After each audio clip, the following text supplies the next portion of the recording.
right, so some of you are going to recognize a lot of this material if you had pre-calc honors last year, but what I'd like you to do is just sort of take a fresh approach to it, and I'm going to be moving between a couple different pages because I don't like the order of these pages, which I'm in the process of fixing, but that doesn't help you now, so we're just going to work with what we've got.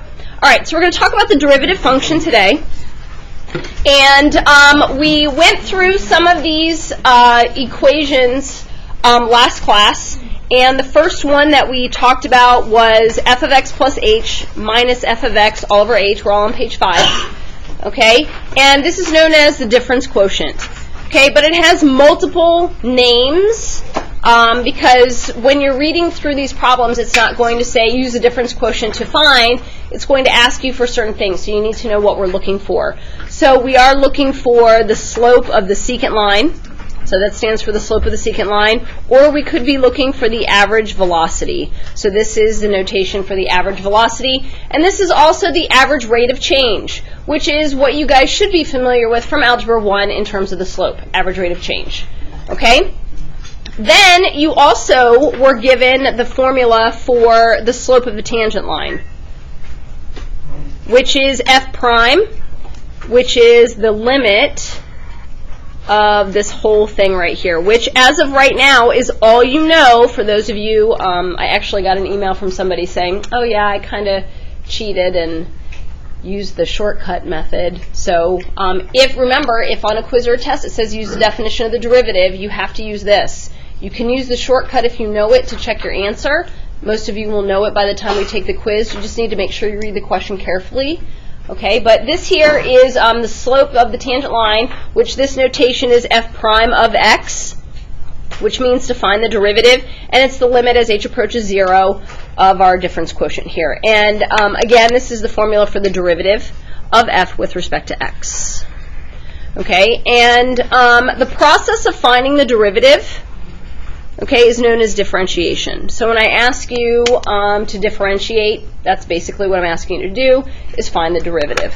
So what we're going to do is practice again. Since we don't know the shortcut, we're actually going to have to do this a long way, but we are going to find f prime of x, okay, using the limit as h approaches 0 of f of x plus h minus f of x all over h. Okay, and we're actually going to use this for part of example 2. Okay, and we have found the equation of a line that's tangent to the curve already. I introduced you to that last class. All right, so this is our function. F of x is equal to 1 over x. So we're going to make our substitution here. We have the limit of 1 over x plus h minus the actual function, which is 1 over x. And this is all over h. And we're taking the limit as h approaches 0. So again, if I were to use direct substitution here and attempt direct substitution, I would end up with 1 over x minus 1 over x, which is 0, all over 0. So obviously indeterminate. So what do I do to simplify this first? Yeah, I need to simplify the complex fraction by, multiplying by the least common denominator, which is what? Yep, x plus h times x. Okay, so when I distribute, we still have the limit as h approaches 0. Okay, when you distribute here, the x plus h's cancel out and you're left with x, minus, when I distribute here, my x's cancel out and you have the quantity of x plus h, and this is all over h times x plus h times x. And remember, don't distribute that. Okay, so here we need to distribute our negative. So we have the limit as h approaches 0 of x minus h over h times our least common denominator. So again, typically what happens when you're using the definition of the derivative, anything without an h should cancel out. They should have an opposite, and in this case we only have 2 terms without an h, so those are both gone. You have a positive and a negative x.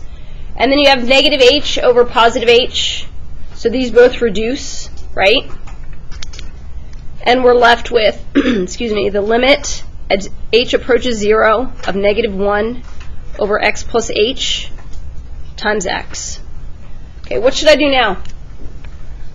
Yep, direct substitution, which means I want to plug in 0 for h. So this gives me negative 1 over x squared, which is f prime of x. This is our derivative. Okay, before I continue, does anyone have any questions as to how we simplified or got the derivative? Everybody's all right? So now what they want us to do is evaluate, so we're going to use this to evaluate f prime of 2, which means I'm finding the slope at x equals 2. Okay? So this is what, negative 1/4? So there's my slope. And this is equal to the slope of the tangent line. All right? Okay, questions before we continue with the steps? Okay, so again, we already did this, finding an equation of a tangent line. You're given a function. So they just said, in general, y is equal to f of x. And typically, you need at least a given x value. Okay, or they could give you y. If they give you the function, you would turn around and solve for x. Okay, we want to write an equation of a line that is tangent to the curve at that given point. So the first thing we're going to do is evaluate f of a. Basically, what this means is find the point. Okay, so we need x1, y1. We need the point on the curve where we're looking. Then we would find the derivative. So that's f prime of x.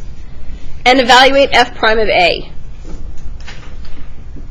So basically what they're saying here is once you get the derivative, plug that x value into the derivative and get your slope. Okay?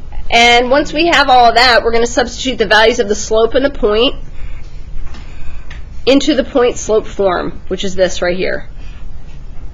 Okay, so just like I told you before, simplifying a radical in the denominator, you guys have made it to a point where you don't have to do that anymore. Typically, when you write an equation of a line, you would use y is equal to mx plus b. In this case, especially in calculus, you use a different form, and typically it's your point slope form. On multiple choice questions, a lot of times you will see your equations in terms of slope intercept, so you might have to simplify. But for free response questions or short answer, just leave it like this. It's easier. All you have to do is plug it in. You don't have to worry about simplifying negatives, making a mistake. Okay?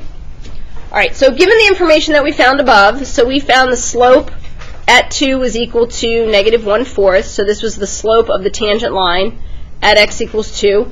We need to write an equation of a line that is tangent to that curve. So what am I missing? I have a slope. Do I have a point? No, I have an x value. How do I find the y value? Plug the x value into the original function. So we're going to evaluate f of 2. So what is that, 1/2? So there's my point. So it's 2, 1/2.